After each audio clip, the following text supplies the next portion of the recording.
and gentlemen, will you welcome to the stage Deputy Contingent Leader, Chris Lomas.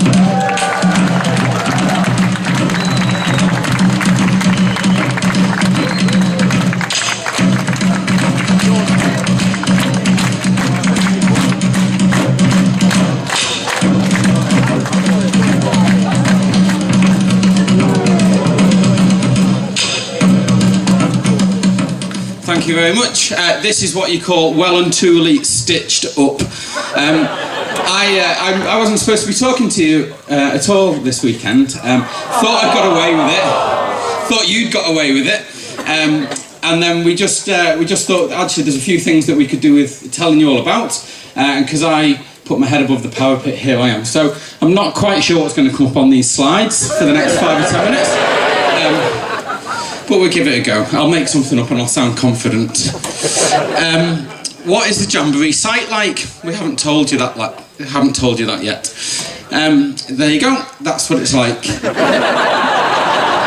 This is a aerial photo of the Jamboree site, and to show you how impromptu this session is, here's my pointing stick. I'm just going to point out a few key features of the Jamboree site for you. So some of you will have seen the photos of the site, and you'll have seen a big white dome. Have you all seen that? Yeah, so inside that dome is a baseball pitch. So that gives you some idea how big that dome is. It is absolutely huge. Unfortunately, it's not air conditioned, but it is there, and it's here in the top corner. Okay, so that's the dome. And if you've seen how big that dome is and how big a baseball pitch is, that gives you some idea of how big the site is. Very helpfully for you guys, this photo doesn't show the IST subcamp. The IST subcamp is here.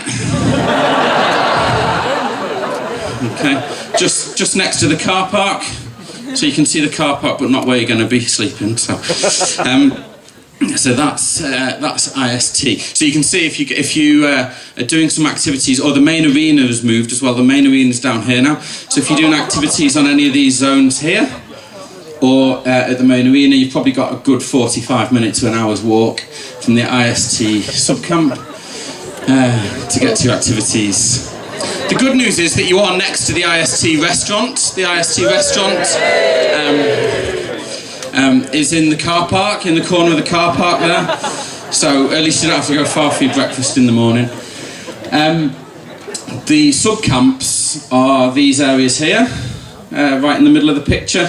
They're going to be the 4 subcamps. When we were out there for the heads of contingent meeting, when was that, 2-3 months ago, there were diggers all over this area and they were planting grass. It's not going to be quite as desert-like as it is on this photo. So they're the subcamps where the units will all be camping. And then the other 2 probably key areas to show you. This area at the top is going to be the plaza. So the Japanese are proposing now to have food houses and to have some trading stands and things like that. So that's where scout shops and where the food houses and things will be, in that area there. And then just down below it, the other side of the road, this is the World Scout Centre. So that's where all the pavilions will be. Each country gets an opportunity to have a stand or a tent to showcase their country and scouting in their country. And that's where they'll all be, in the World Scout Centre. That's also where our office will be, our contingent office will be based in the same place as the UK pavilion. So if you need to find us on site, then that's the place that you'll be heading for. World Scout Centre. If you've been to previous Jamborees, you might have an idea of what the sites were like. And this isn't really like previous Jamborees. I've been to the last 4, I think, Chile. Yeah, last 4. And this is very different. This is very different because it's far more developed than any of the sort of greenfield sites that previous Jamborees have been on. This road down the middle that you can see is a proper road with a central reservation and everything. It won't be open during the Jamboree. It'll be used for service vehicles, but it's much more developed. All around the dome and everything is all properly tarmacked and landscaped paths, and you can walk around there and not know that any of these fields are here. So it is quite a different experience on this Jamboree site to previous Jamboree sites if you've been to any of them, but it is as big. Sorry, so the question there was, are they using the dome for anything? Yes, it will be in use, but they're a bit unsure at the moment what to use it for. It was very handy as a wet weather shelter last summer when it rained for 10 minutes, but a year's worth of rain in 10 minutes. So they may keep it for emergencies, or they may use it for some of the activities. The IST site then, the bit that you couldn't see. Just a couple of points about this. So phone charging. Something you'll all want to know about, I'm sure. Last summer at the Asia Pacific Jamboree, and we've no reason to think it'll be any different, there was phone charging facilities on the IST subcamp, and that was done by just having some tables laid out with some sockets, and you could go up, plug in your 600 quid iPhone, leave it for the day to charge, go do your thing, and come back later on and collect your phone, and it was there. And it was, it really was, but whether you want to take that risk with your 600 quid iPhone at a World Jamboree is, a decision you'll have to make. If I were you, I'd be thinking about how else I might be charging my phone. I wouldn't be relying on the facilities that are going to be provided. Or I'd take a good book and be prepared to sit next to my phone for an hour while it charges. Hard ground. The IST subcamp is it's a bit like an all-weather, all-weather outdoor sports pitch. It's like gravel, basically. It's no nice way of saying it. It's gravel. We've been talking to scout shops about making sure your pegs for your tents are appropriate and that sort of thing. It really is serious. So the important thing here, firstly it's flat, and that's good. But also make sure you've got a good carry mat or thermarest that you're going to be comfy on, or airbed or whatever's appropriate.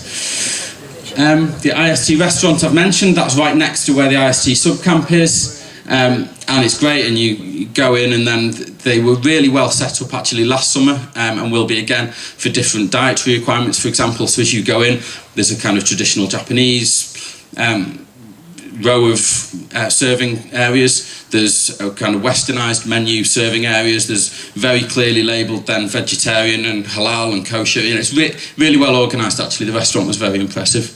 All the toilets and showers on site are excellent. There are shops, as you'd expect, and there's also a medical centre on site. The local town's only about a 10-15 minute walk from the site, from the gate of the site, and the IST subcamp's right by the main gate. So if you guys need to go to the off-site hospital for any reason, you'll be able to walk there in about 15 minutes or so, something like that. Depending on what's wrong with you, to visit people. So that's the IST site. Other things around the site, there were some mobile ATMs, so you can withdraw cash on site, that's not a problem. Loads and loads of vending machines, tons of them, no problem. Fast food and ice cream vending machines. So some of these were very popular with some of the participants last summer. Vending machine in the dome, for example, that'll give you fish and chips in 30 seconds, that sort of thing. And it's near the only air-conditioned bit of the whole site as well, so me and Peter will be found there for most of the event. Drinking water, tons of it everywhere, big water bowsers. There's not going to be a problem with accessing water. Almost no vehicles, as I've said. All the roads, although they are proper roads, will be closed during the event, so it'll only be service traffic on site. There's Wi-Fi, but it's probably not going to be as good as you're probably thinking it might be in a country like Japan. I think that's probably the best way to say. We've asked them to look at it again and see if they can improve the coverage, but as it stands with their plans at the moment, there will be a number of Wi-Fi hotspots around the site, as opposed to kind of blanket coverage of Wi-Fi all over the site. So like I say, we've asked them if they can improve that and give us some more coverage, but don't expect to be wandering around and have internet access through Wi-Fi all the time. Obviously you can use your 3G. I think some of you have heard about my phone bill already though. I wouldn't suggest that. Yeah, that was me.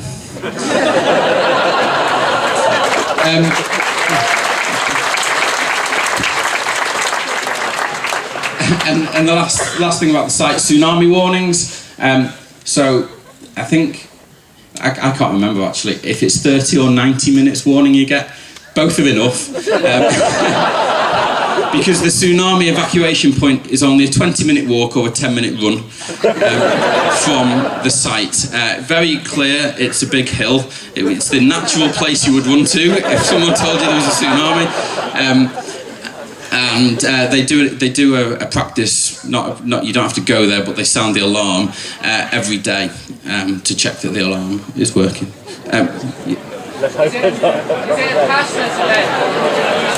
Sorry. We are going to have a Q&A session, so I don't want to take too many questions, but someone's just quickly asked, is it going to be a cashless event?